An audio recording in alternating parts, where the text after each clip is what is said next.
on, DJ.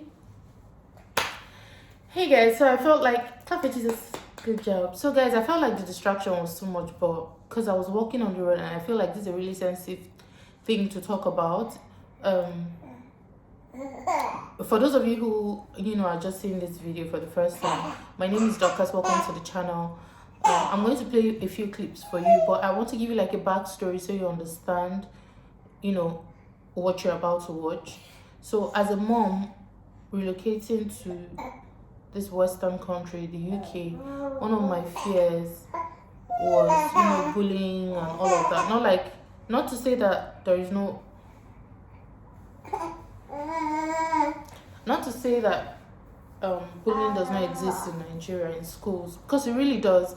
Before I traveled, there were crazy stories of the Chrisland crazy story, one other school in Abuja, like the even Dowen College in Lekki, like there were different crazy stories, but that made having my child go to school a fear for me.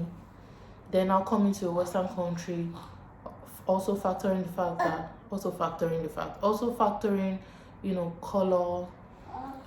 factoring it's a new environment. So having my child go to like a proper school was a fear for me. So what happened was, I'm a student here in the UK and I have friends. It's not this one to make us. You don't want me to talk. You want me to hold you? Okay. He's biting me.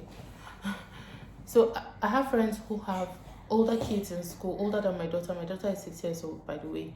Older than my daughter in school, and I've heard stories of bullying in their schools. And it's been really scary. And if an immigrant's child is being bullied, the way the child is bullied is sort of different, because first of all, the child's skin color is different depending on the school the child goes to.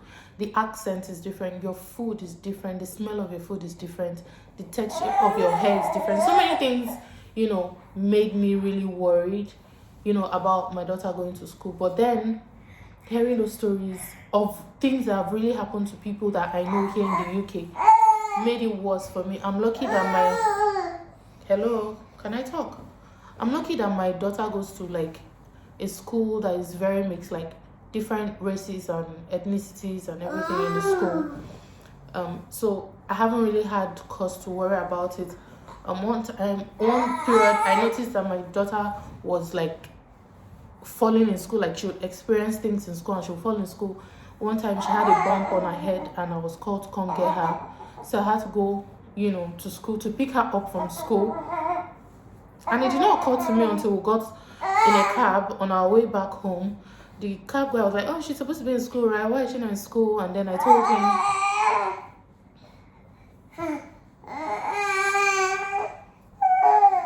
"Do you want this?" And I told him why, that she got a bump and we were asked to come get her.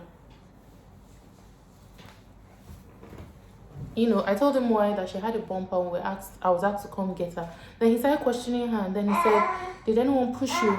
Did you fall? How did it happen?" He was questioning her. Although the school had explained to me, they had explained what happened to me. But it did not occur to me until the guy started asking all those questions.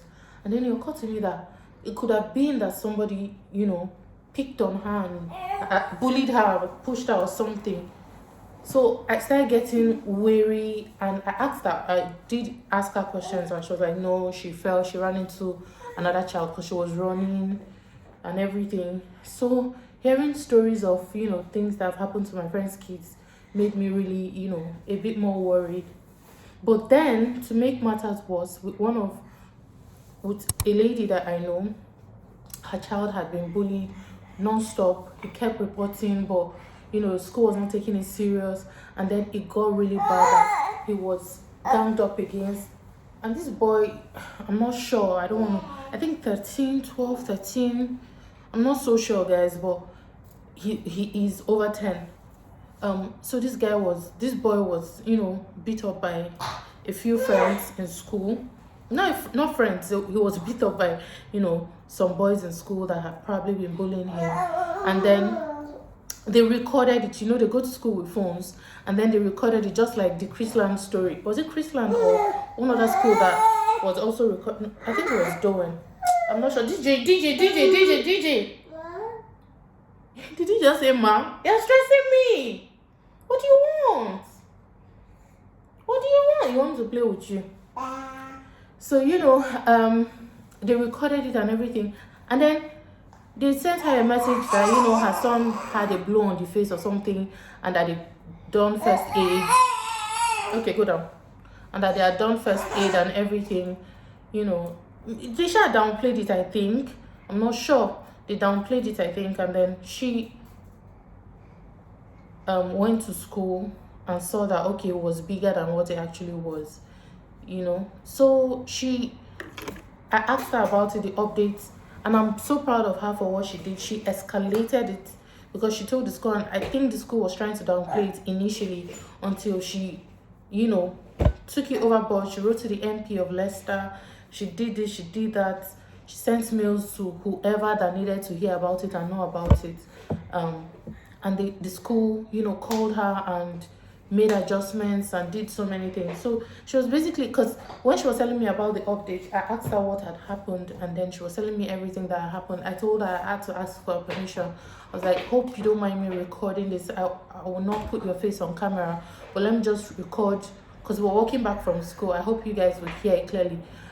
I told her I would just record, because I was in a situation where other moms are learning from it and knowing what to do when it happens. We do not pray that it happens to any of our kids, but knowing what to do and, you know, sort of be prepared if it happens. We don't pray for it to happen. The Christian in us will say, oh, we don't pray for it to happen, but just knowing what to do and not do anything about it, because I was just looking at DJ, because not doing anything about it would make you feel worse as a parent, because you need to step in and help your child, and you doing something about it helps your child feel like, okay, they have somebody in their corner, you know. So I'm going to just shut up now and play it. Yeah. We were able to take him to the GP. Yeah. So that was what I was expecting. Yeah. Not somebody asking me let me see somebody attacking or challenging me for keeping my son at home. They said, oh, sincere apology for this. And the second time, because actually it is literally not something that they passed to the front desk. I said, okay, can I just ask a question? There was a CCTV. It is not enough for you to have a CCTV in this school. Do you mind telling me who watches over the CCTV? Because if somebody had run downstairs, I'm sure my son would have been attacked as much as that, with a swollen side, swollen face. Then I saw the way one of the staff rolled her eyes. I said, wow, I guess something was wrong here. So they were like, oh, since this woman was fully ready, then they went straight to ask me, please, what do you want us to do? Now they're asking. I said, well, I wasn't expecting much, actually. I just want my son to be safe, because I don't want him to be an object of justice for what will happen afterwards. Whatever justice I get, will it bring backward the victims or something? I said, that was why. I said, okay, now we are very sure your son is safe. We've assigned a person in charge of him, to take care of him. And the person is really doing a very good job, checking on him every day. To be sure he's comfortable, he's happy, he's settled. Because initially they even offered me that they would rather ask the boy to be expelled than to lose him. Because they feel my son has been a very good lad, and they would not want to very lose good him. lad. Yeah, exactly. That was the word they used. So and that they wouldn't want to lose him.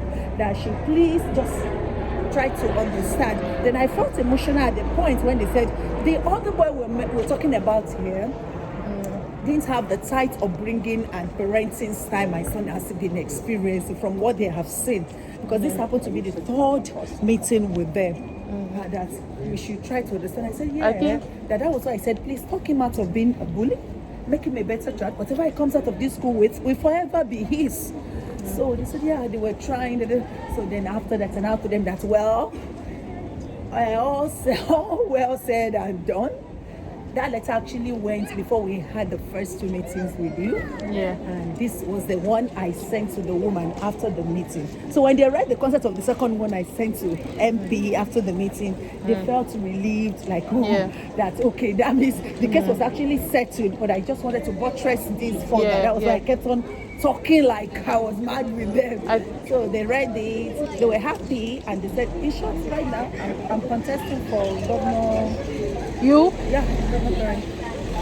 They just sent me a mail today. Are you serious?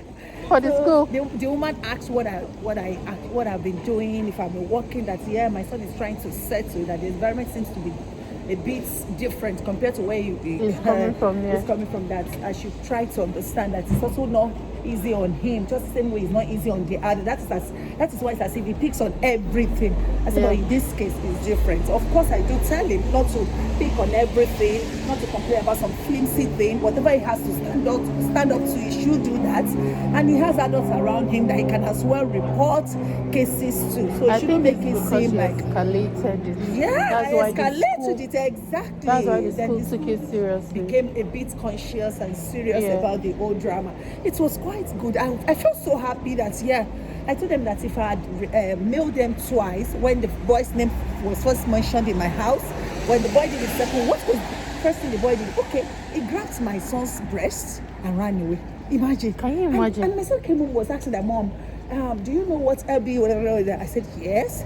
I said, hey, is it right for a boy to grab another boy's breast and run? I said, I don't understand. Where's that coming from? I said, could it be the boy's a gay? I said, no, the boy must have been too young to be that. And it could be anything. I know it could be, but then I tried to query him further. Then he told me what happened. I said, did you report? He said, yeah, I reported to this person, and that person. 3 different teachers. Yeah. So what did they do about it? They didn't see it as something serious. I said, really? Then the second thing was, my son's pen was grabbed by the same boy during class, and he threw it downstairs from home. Then he will always show my son the middle finger anytime the boy answered questions. Are you serious? Then he felt my son was... Okay, imagine the system we have in our country. You see a child who is probably... Hold on. It's right. The girl was already good. Yeah. Someone in SS1 is thrown back to probably JSS2 or year 8 or whatever name is given because of the system. Oh, I'm going this way. But Primark is that way. It's down that way. It is. Okay. Yeah. Actually, it went well at the end of the day. Good. Anyway, so I don't know if you guys heard everything she said. This is a very controversial. Is it controversial? No, it isn't, but it's something that, to be fair, I've been worried about, because obviously I have kids, and I've been worried about it just because something like that shouldn't happen to anybody's kid. I'll probably do like a proper sit down video and explain the whole situation, but I'm so proud of how she handled it. So guys, I hope you guys were able to hear like a few things that she said. This is a very tricky thing to talk about. I was a bit skeptical about putting it on my channel, but I believe this is something people will learn from. 1 or 2 persons will learn from. I definitely learned from it. I still ask questions. I don't know it all. We don't know it all. It's just a fear. Especially, it's not just in the UK, even in the US and Canada, leaving home, leaving the comfort of your home. It can happen anywhere. It can happen even in Nigeria, but it's just, I don't know what I'm saying. I hope you get what I'm trying to say, guys. So please, if you're also a parent, because I have a few subscribers who have been here for a couple of years, or not in the UK, one in the UK and a few in different parts of the world, please tell me how you guys handle things like that, and how do you prepare your child for instances like that, because they need to know these things. We need to talk to them about these things so that when it happens, they recognize it and they know how to act. Please, you guys, at this point, I'm just waiting in the comment section for you guys to give me your opinion and thoughts about this, because I want to learn. I want to know how to prepare my children. I have 2 black children in the United Kingdom. It is something I need to know and prepare them for if I need to. Not if I need to, I definitely need to. yeah, I'm waiting, guys, in the comment section. Please let me know what you think. I'll see you guys in my next video. Thanks for watching, and if you have not subscribed, subscribe. Bye.